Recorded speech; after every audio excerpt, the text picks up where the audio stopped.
vim falar dos versículos de levar a carga uns dos outros. É estes que mais tanto nos aproximam do Evangelho. Paulo diz: somos fortes. Se somos, então que suportemos a fraqueza dos que são fracos. Sabe, o que Deus nos colocou, o que Deus entregou em sua mão, nas nossas mãos. É Ele que te chama, Ele que tem te perguntado: me amas? Tu me amas? Tu me amas? Então apacenta minhas ovelhas. Sabe, porque ainda que aqueles que estão junto com você, mas na fraqueza eles julgam, nos julgam, censuram ou até falam mal, blasfemam de nós, temos que suportá-los. Temos que, na verdade, ter piedade deles e não deixar de sentir carinho e afeição por eles. Sabe, é como Jesus, ele tinha discípulos e eles estavam fracos. Eles muitas vezes não entendiam a palavra de Cristo e não iam com ele. Jesus falava: ora comigo, e eles estavam dormindo. Mas mesmo assim, Cristo os defendeu. Então suporte as fraquezas, suporte a fraqueza uns dos outros, se preocupe com eles e sempre leve uns as cargas dos outros.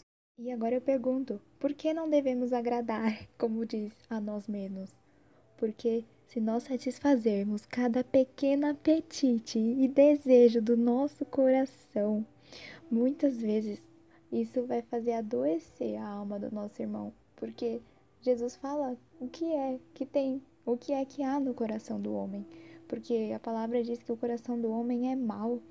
Se não fosse Deus, se não fosse clamarmos a Deus: Deus, dá-me um coração puro e limpo, santificado na tua presença, que coração poderia sair coisas boas? Só aquele que vem e está conectado com Deus. Porque quem poderá dizer quais são as saídas do coração? E realmente, se o coração for mau, só sairá o apetite que ele tem, o prazer que ele tem.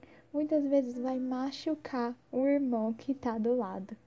Então é por isso que precisamos aprender a negar a nós mesmos. E também, como nós somos cristãos, nós temos que nos tornar humilde em espírito, que fala: cada um deve agradar ao seu próximo para o bem que é dele. Então é olhar, não é ser servo do pecado do próximo, não é colocar o pecado dele como algo certo, mas é ser servo do próximo na sua carência, na sua fraqueza. A gente deve se esforçar para ser agradável uns aos outros. Seria tão confortável se a Igreja de Cristo, se os cristãos buscassem agradar uns aos outros. Sabe, agrade o seu próximo, não em tudo, mas no que é bom. Não agrade para servir o pecado do seu irmão, qualquer estilo de vida pecaminoso, não. Porque se a gente começar a tolerar o pecado, então é algo ilegítimo, não é justo que fazemos isso com o nosso irmão. Porque se nós agradarmos eles em seu pecado, isso será o fim, a ruína da sua alma. Então que devemos agradá-lo para o seu bem, para a edificação. É como pensa numa torre, uma torre forte, mas quanto mais as pedras estiverem unidas, quanto mais ajustadas, juntas uma à outra, mais o edifício será forte. Por quê? Porque, gente, Cristo é o nosso maior exemplo. Ele não agradou a si mesmo. Cristo é o melhor argumento, o melhor remédio para o egoísmo nosso e dos nossos irmãos. Você sabia que Cristo não agradou a si mesmo? Teve um homem que lhe disse: Jesus, eu o seguirei, eu irei contigo. E Jesus falou: o filho do homem não tem nem onde reclinar a cabeça. Jesus prova a intenção do coração. Quem sabe ele queria ir por algum outro motivo. E Jesus falou: olha, eu estou negando a mim mesmo, então quem me segue se negará também. Sabe, ele não permitiria ser coroado rei, porque primeiro ele veio para ser coroado com espinhos. Talvez não tinha uma proposta que ele detestava mais do que essa, que é: Senhor, poupa-te a ti mesmo. Como se dissesse: Senhor, não vá até a cruz, não negue-se. Mas Jesus, ele não buscou a sua própria vontade. Ele lavou os pés dos seus discípulos, sofreu oposição dos pecadores contra si mesmo, perturbou-se, sabe? Não considerou a sua própria honra. Ele se esvaziou, mas para nos trazer uma justiça. Então ele suportou a fraqueza dos fracos.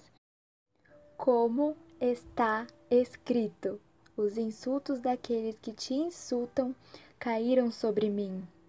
A maior desonra que Cristo considerava como uma afronta a si mesmo é a desonra que era feita a Deus, ao seu Pai.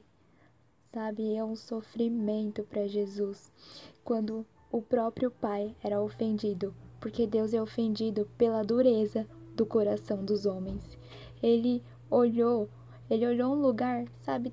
Ele andou, Jesus estava com o Pai por toda a eternidade, então ele via o amor do Pai, ele estava no mundo. Jesus Cristo como Filho, junto ao Pai e o Espírito Santo, e ele via esse amor, ele sentia e ouvia o Senhor, o nosso Pai. E aí Jesus, ele andou em um lugar tão pecaminoso, ele andou na terra e com o pecado do homem, ele se encheu de tristeza e lágrima, porque tudo isso afrontava, desagradava e desonrava o seu Pai. Imagine quando alguém desonra alguém que você ama. E é isso que Jesus sentia. Jesus, ele tomou a dor que o próprio Pai estava sentindo pelo pecado do homem, porque isso desonra a Deus, que ele é santo. Agora olha isso. Cristo não somente suportou todo o nosso pecado, mas ele também os carregou. E por quê? Por que ele precisava carregar?